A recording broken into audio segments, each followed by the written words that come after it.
White House witnesses defy impeachment subpoenas. That is a topic of today's op-ed live. So it's reported by Fox News today that 4 White House witnesses called before House committees today as part of the impeachment inquiry of President Trump are expected to defy subpoenas. You know why? Because they think this whole thing is illegal. They think Trump did not do an impeachable offense. That's why they're defying all this. They think this whole thing is a sham, which is true. The Democrats, on day one, when Trump got elected as president, they wanted to impeach him. Washington Post came out with an opinion piece, for the impeachment process for Trump. This is how crazy they have become. I'm not talking about just the Democrats. I'm talking about also the media. So already 2 officials have skipped depositions scheduled for today morning, Monday morning. John Eisenberg, the lead attorney for the National Security Council, and Robert Blair, a top aide to acting White House Chief of Staff Mick Mulvaney.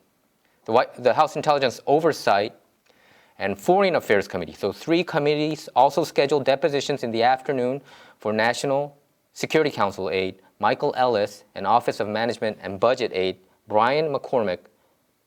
But so far, those officials are not expected to show up either.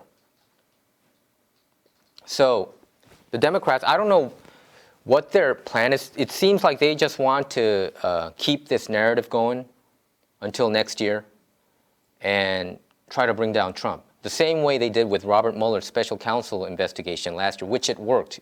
40 of the Republicans' congressional seats flipped to Democrats. But I don't think it's going to work this time because American people are not stupid. They see through this whole sham.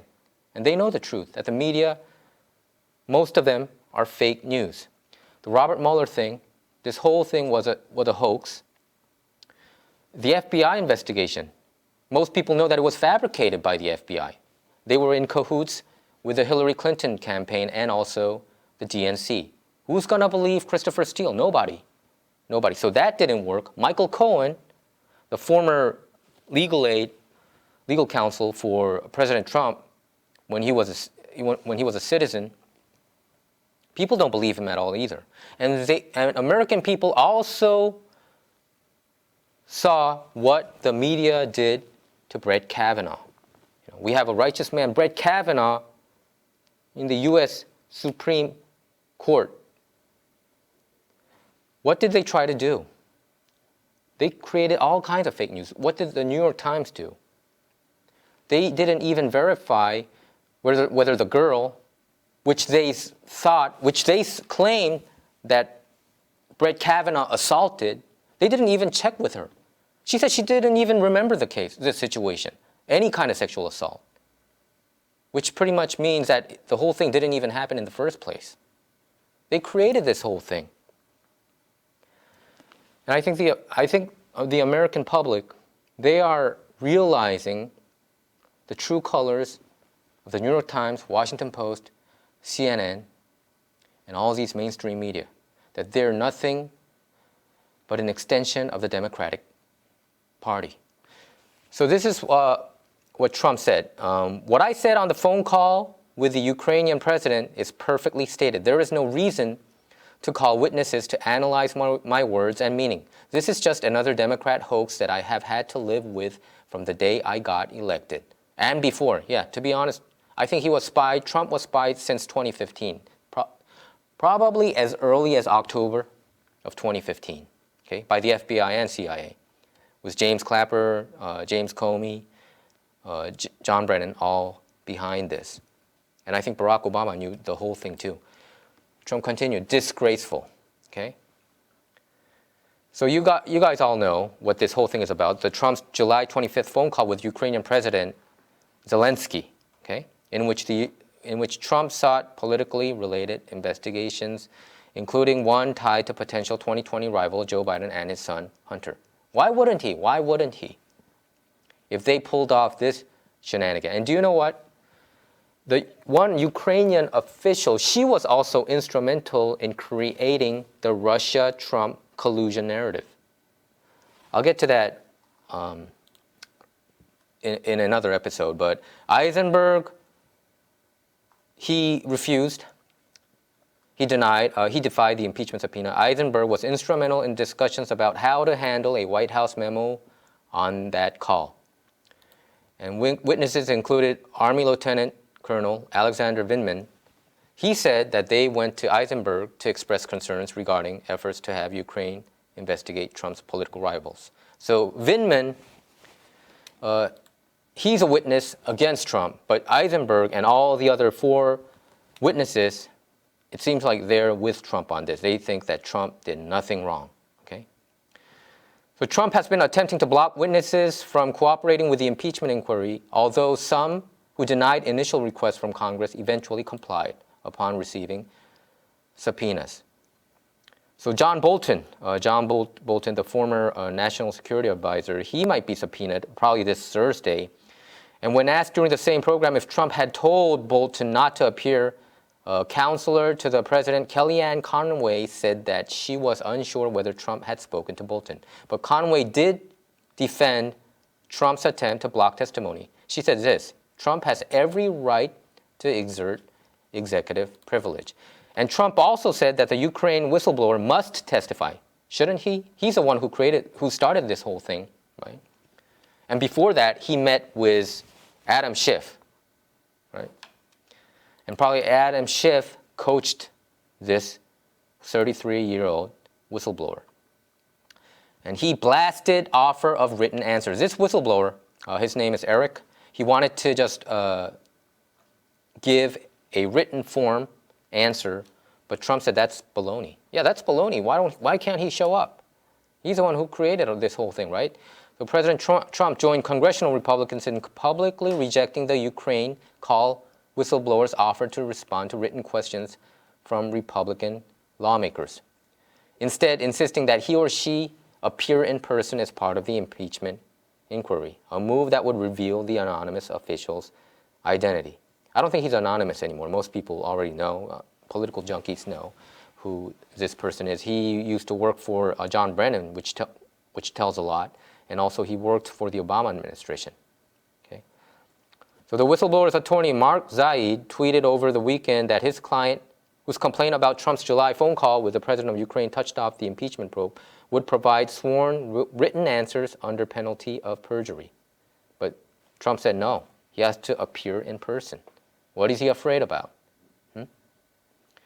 Trump tweeted this: the whistleblower gave false information and dealt with corrupt politician Schiff. He must be brought forward to testify. Okay? Written answers are not acceptable. Where is the second whistleblower? He wasn't, this whistleblower, this Eric guy, he wasn't even a first-hand whistleblower. Okay? He was going by hearsay. And Trump continued, he disappeared after, he's talking about the second whistleblower. He disappeared after I released the transcript. Does he even exist? Where is the informant? This whole thing is a con job. Let's see what happens. You know, I mean, I think the Democrats, they don't have anything. I think this whole thing was just made all of a sudden. They thought the Robert Mueller special counsel investigation would be able to bring down Trump, but Trump stood firm because he knew, and everybody knows, everybody in their right mind knows that there was no collusion between Trump and Russia. But there was collusion between the Hillary Clinton campaign, DNC, and Russia. It's the same thing with Ukraine. Joe Biden, Obama, these people were in cahoots with Ukraine. Joe Biden was a point man for Obama administration when he was vice president. And when they set up this company, Brisbane, they didn't set up the company, but Joe Biden put his son, Hunter Biden, to this gas company. And how much did he receive per month?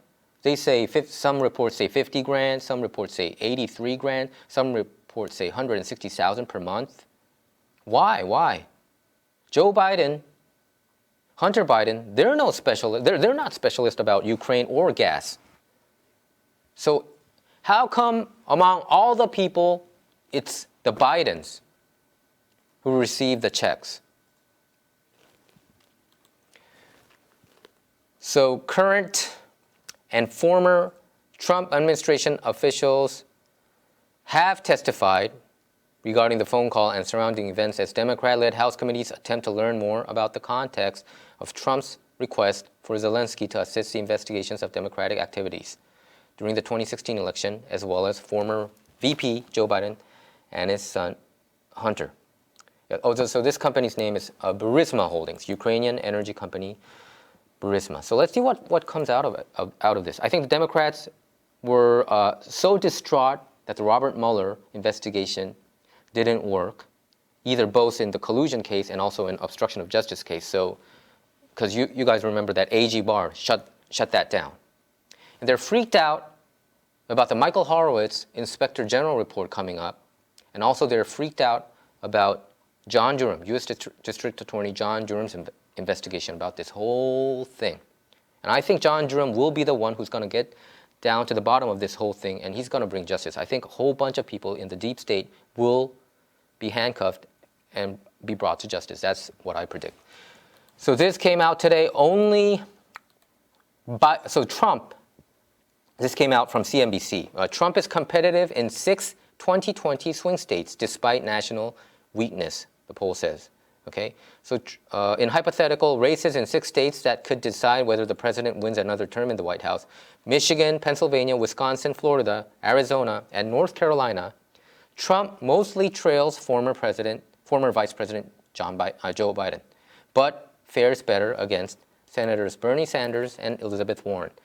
And right now, Elizabeth Warren is doing pretty well. She's beating Joe Biden in Iowa and many, many other states.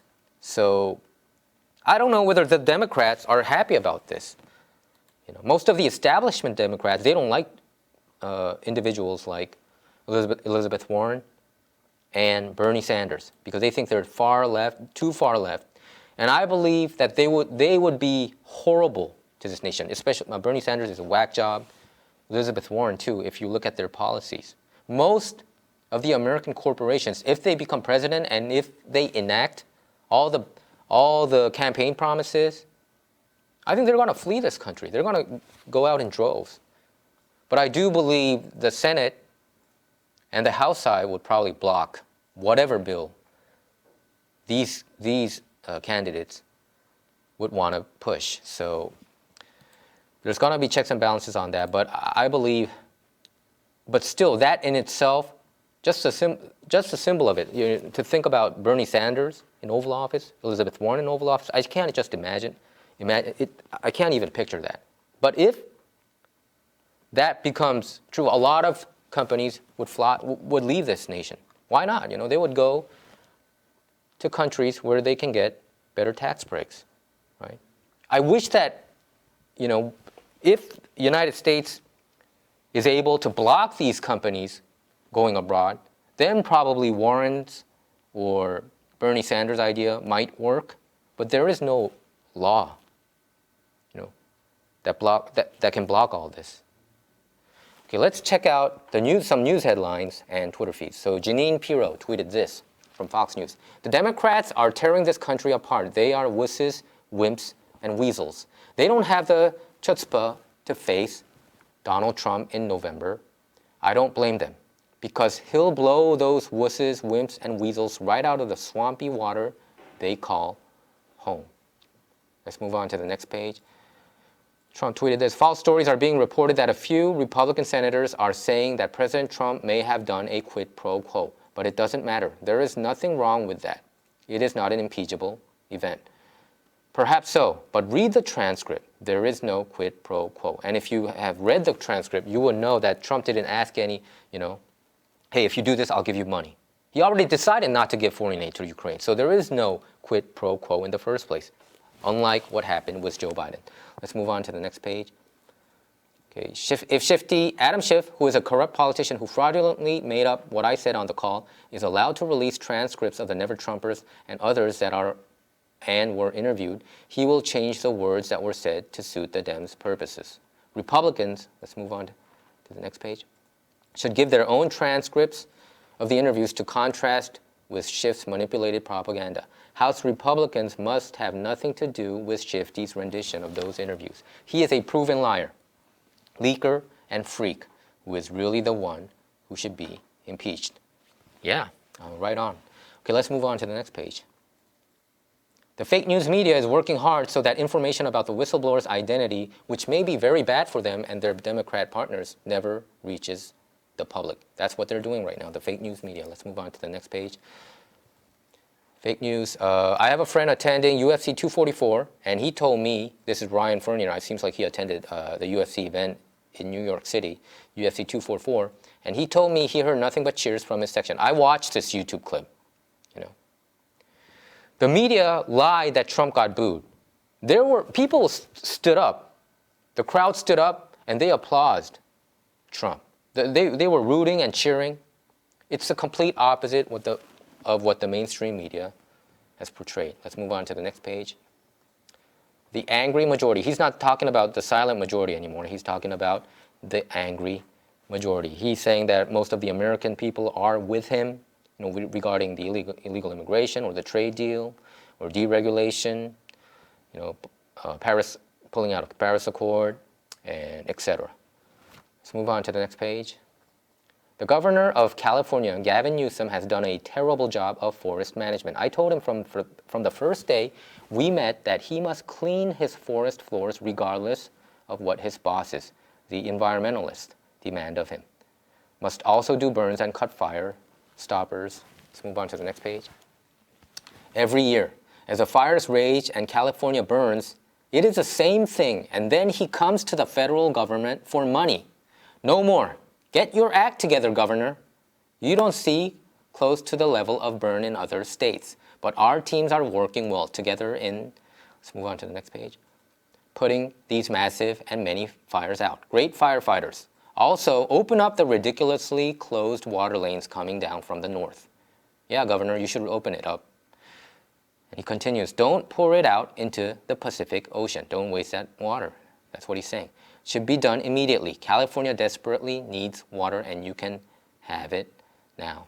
He's pointing the right things, you know.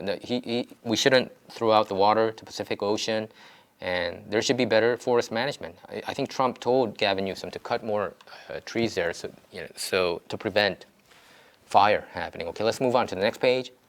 Yeah, this is what I'm talking about. It's a 25-second clip. If you go to Tara La Rosa tweet, you can check this out. People just cheering for Trump. You know, President Trump arrives at Madison Square Garden to a positive reaction from the crowd ahead of UFC 244. That's why I believe Twitter is probably a better news source than the mainstream media right now. I mean, you can't see these reactions from the media. Okay, let's move on to the next page. Trump Jr. Despite the BS from blue checkmark Twitter, when we walked into the arena, it was overwhelmingly positive. Dana White, who's the president of UFC, said it was the most electrifying entrance he has seen in 25 years of doing this. Yeah, I couldn't believe it. You know, the media says they booed, so I wanted to check it out because, you know, you can't go by the mainstream media. They're fake news, New York Times, Washington Post, CNN, all, et cetera, right? I checked it. I checked the video clip. And yeah, I mean, it was electrifying. Electrifying. No, you know, no wonder Dana White said that it was the most electrifying entrance. So this is how they try to create a narrative. You know, the mainstream media, they're trying to say that the American people, like the UFC fans, which they portray, there's Trump supporters originally. So the media wanted to portray that they turned against him, but that's not true, okay? New York Post even tweeted this. More cheers and boos greet President Trump at UFC 244 at MSG. Let's move on to the next page. Okay, 3 days, 3 nights. 8kun.net live today. Seems like 8chan, formerly 8chan, but now it's been rebooted to 8kun. And 93 days dark since Q. So it's talking about QAnon, that QAnon came back. I tell my viewers and readers, do not believe QAnon 100%. I think I personally think they might be, you know, working with Trump. I'm not sure of that. They are definitely much more honest than the mainstream media. I can tell you that, but I think there's a lot of disinformation there. So, you know, read with caution. I mean, the mainstream media claims that it's a conspiracy theory. A lot of the information that Q posted out there, a lot of them are true. You know, it's it posts mainstream media stuff that most people don't read, like from the AP or NBC News, but most news that most people would miss, because you know how the mainstream media act. If there is like a huge news that's devastating to the Democrat Party, they would put it up there, but they wouldn't hang it up there for hours and hours. Probably they would, keep it up there like 10 minutes and switch it to another news so that they can change the narrative. So let's move on to the next page. Atkinson, this is Cheryl Atkinson, reporter. A CIA whistleblower likely worried Trump administration is getting close to uncovering DNC Ukrainian crimes. This is what it's about. They knew that Trump administration was getting to the bottom of the Ukrainian people and Obama administration collusion. Trump wanted to investigate this. Why not? So you can see this whole thing happening. The deep state, the Democrats, the mainstream media, they're panicking. They're panicking. And I think it's not going to end well. It really is not going to end well to them. And Trump has all the cards in the world. He has Michael Horowitz's report coming up. And U.S. District Attorney John Durham. He's going to get to the bottom of this whole thing. Well, that's our show for today. Our show is not about left or right. It's about right or wrong. To stay up to date with our latest videos, make sure to subscribe to this YouTube channel by clicking subscribe. Thanks for tuning in.